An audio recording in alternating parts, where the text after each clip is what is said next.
Thank you, my friends.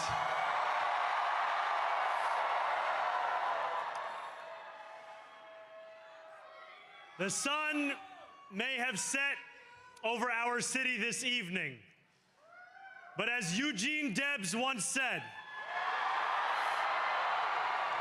I can see the dawn of a better day for humanity. For as long as we can remember, the working people of New York have been told by the wealthy and the well-connected that power does not belong in their hands. Fingers bruised from lifting boxes on the warehouse floor, palms calloused from delivery bike handlebars, knuckles scarred with kitchen burns. These are not hands that have been allowed to hold power. And yet, over the last 12 months, you have dared to reach for something greater. Tonight, against all odds, we have grasped it. The future is in our hands. My friends, we have toppled a political dynasty.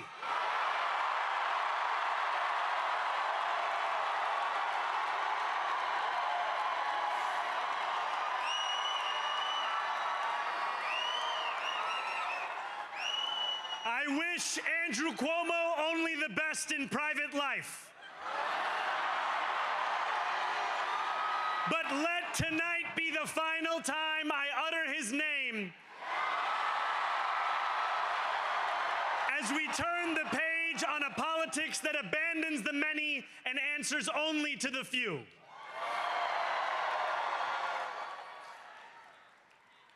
New York, tonight you have delivered a mandate for change, a mandate for a new kind of politics, a mandate for a city we can afford, and a mandate for a government that delivers exactly that. On January 1st, I will be sworn in as the mayor of New York City.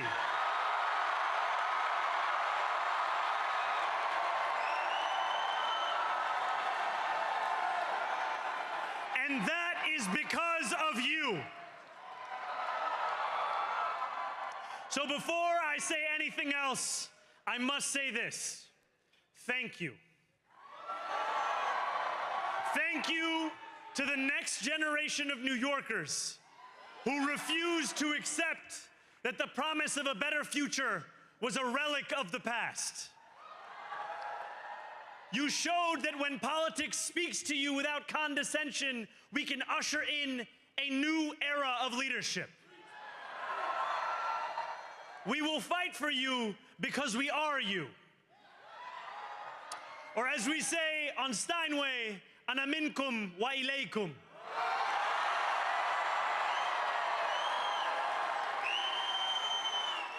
Thank you to those so often forgotten by the politics of our city who made this movement their own.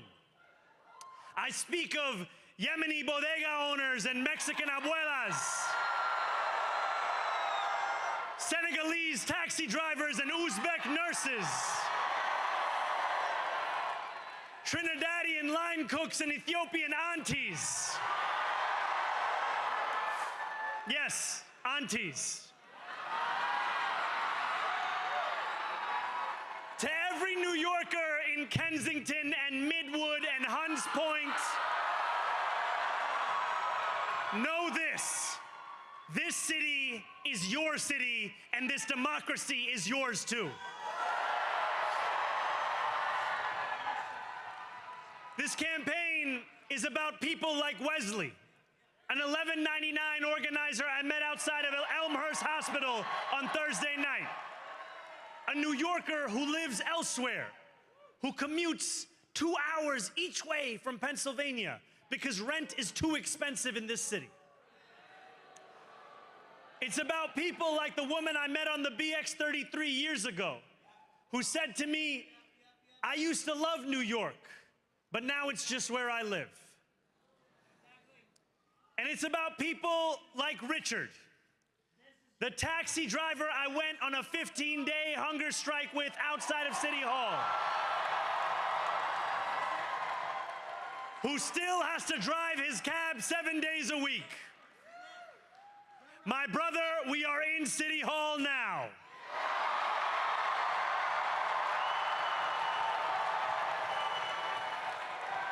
This victory is for all of them, and it's for all of you. The more than 100,000 volunteers who built this campaign into an unstoppable force.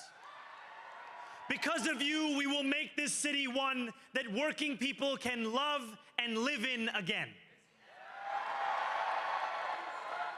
With every door knocked, every petition signature earned, and every hard-earned conversation, you eroded the cynicism that has come to define our politics.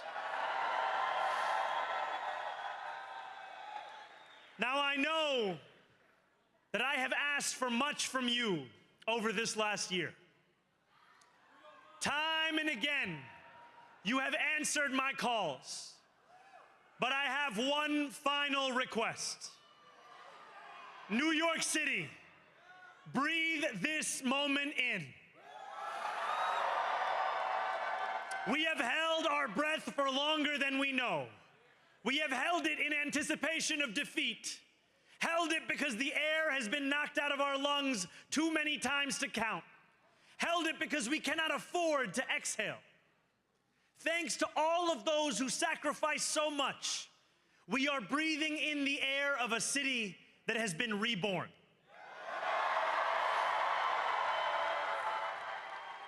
To my campaign team, who believed when no one else did, and who took an electoral project and turned it into so much more, I will never be able to express the depth of my gratitude. You can sleep now. To my parents, Mama and Baba, you have made me into the man I am today. I am so proud to be your son. And to my incredible wife, Rama,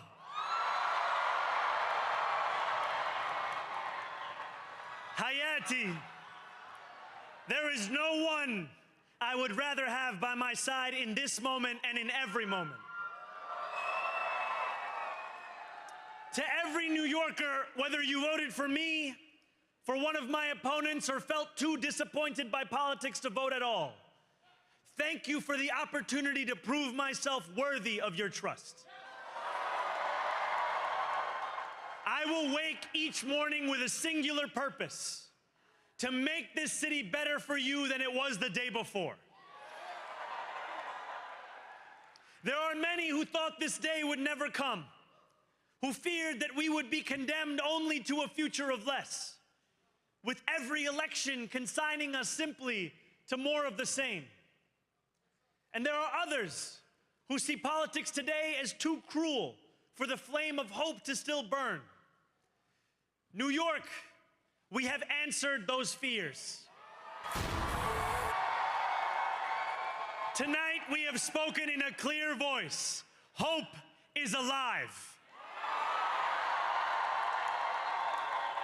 Hope is a decision that tens of thousands of New Yorkers made day after day, volunteer shift after volunteer shift, despite attack ad after attack ad.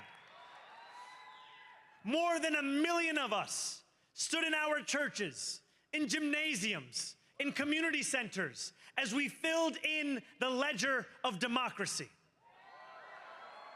And while we cast our ballots alone, we chose hope together. Hope over tyranny. Hope over big money and small ideas. Hope over despair. We won because New Yorkers allowed themselves to hope that the impossible could be made possible. And we won because we insisted that no longer would politics be something that is done to us. Now it is something that we do.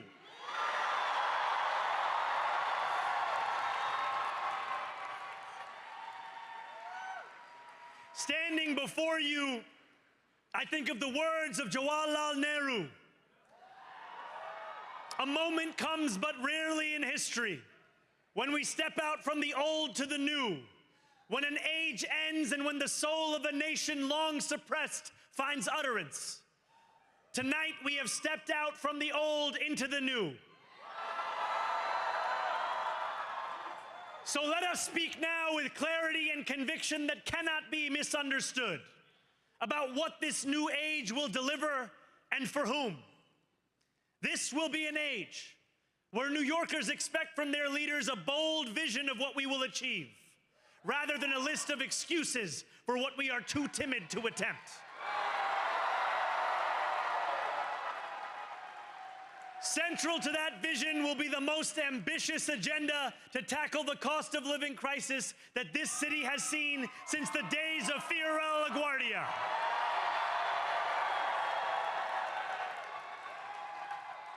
An agenda that will freeze the rents for more than 2 million rent-stabilized tenants. Make buses fast and free. And deliver universal child care across our city. Years from now, may our only regret be that this day took so long to come. This new age will be one of relentless improvement. We will hire thousands more teachers. We will cut waste from a bloated bureaucracy.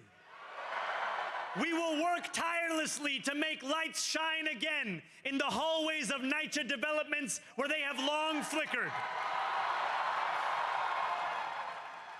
Safety and justice will go hand in hand as we work with police officers to reduce crime and create a department of community safety that tackles the mental health crisis and homelessness crises head on. Excellence will become the expectation across government, not the exception. In this new age we make for ourselves, we will refuse to allow those who traffic in division and hate to pit us against one another.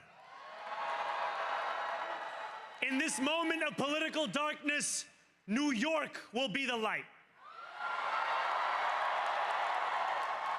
Here, we believe in standing up for those we love. Whether you are an immigrant, a member of the trans community, one of the many black women that Donald Trump has fired from a federal job, a single mom still waiting for the cost of groceries to go down, or anyone else with their back against the wall, your struggle is ours too. And we will build a city hall that stands steadfast alongside Jewish New Yorkers and does not waver in the fight against the scourge of anti-Semitism. Where the more than 1 million Muslims know that they belong. Not just in the 5 boroughs of this city, but in the halls of power. No more will New York be a city where you can traffic in Islamophobia and win an election.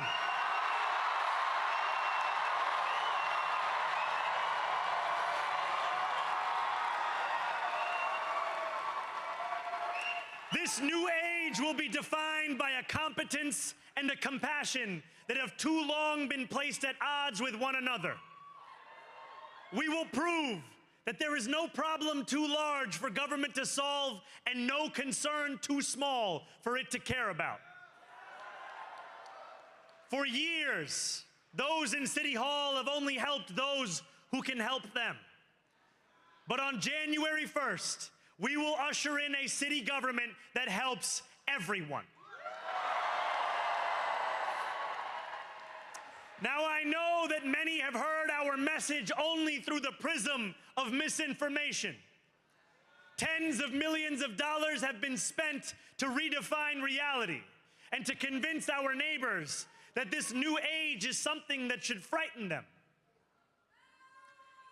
As has so often occurred, the billionaire class has sought to convince those making $30 an hour that their enemies are those earning $20 an hour.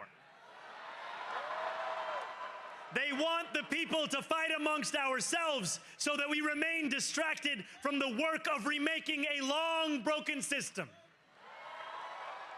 We refuse to let them dictate the rules of the game anymore. They can play by the same rules as the rest of us. Together, we will usher in a generation of change. And if we embrace this brave new course, rather than fleeing from it, we can respond to oligarchy and authoritarianism with the strength it fears, not the appeasement it craves.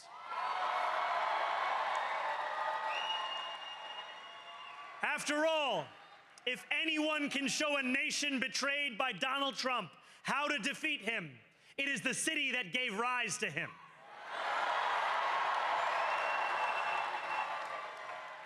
And if there is any way to terrify a despot, it is by dismantling the very conditions that allowed him to accumulate power.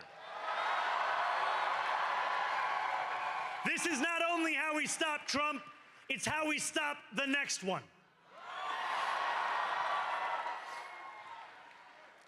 So Donald Trump, since I know you're watching, I have 4 words for you. Turn the volume up.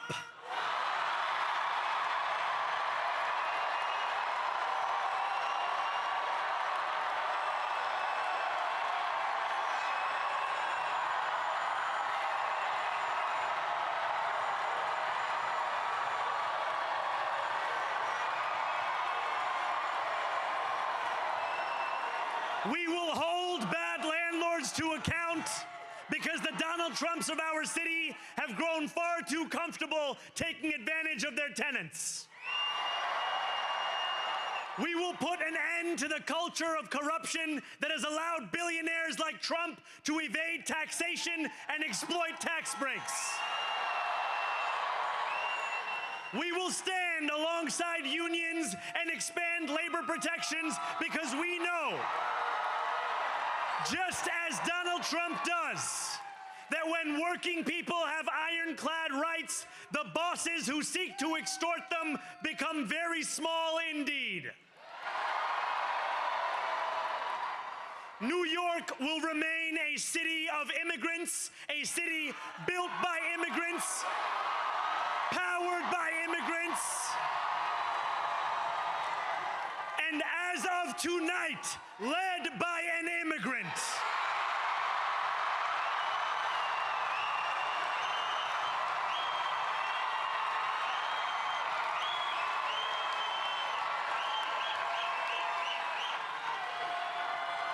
So hear me, President Trump, when I say this. To get to any of us, you will have to get through all of us.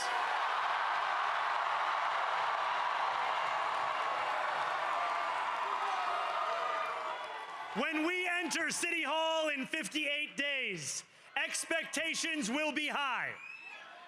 We will meet them. A great New Yorker once said that while you campaign in poetry, you govern in prose. If that must be true, let the prose we write still rhyme, and let us build a shining city for all. And we must chart a new path, as bold as the one we have already traveled. After all, the conventional wisdom would tell you that I am far from the perfect candidate. I am young, despite my best efforts to grow older. I am Muslim. I am a democratic socialist. And most damning of all, I refuse to apologize for any of this. And yet, if tonight teaches us anything, it is that convention has held us back. We have bowed at the altar of caution, and we have paid a mighty price. Too many working people cannot recognize themselves in our party. And too many among us have turned to the right for answers to why they've been left behind. We will leave mediocrity in our past. No longer will we have to open a history book for proof that Democrats can dare to be great. Our greatness will be anything but abstract. It will be felt by every rent-stabilized tenant who wakes up on the first of every month, knowing the amount they're going to pay hasn't soared since the month before. It will be felt by each grandparent who can afford to stay in the home they have worked for, and whose grandchildren live nearby because the cost of childcare didn't send them to Long Island. It will be felt by the single mother who is safe on her commute and whose bus runs fast enough that she doesn't have to rush school drop-off to make it to work on time. And it will be felt when New Yorkers open their newspapers in the morning and read headlines of success, not scandal. Most of all, it will be felt by each New Yorker when the city they love finally loves them back. Together, New York, we're going to freeze the... Together, New York, we're going to make buses fast and... Together, New York, we're going to deliver universal... Let the words we've spoken together, the dreams we've dreamt together, become the agenda we deliver together.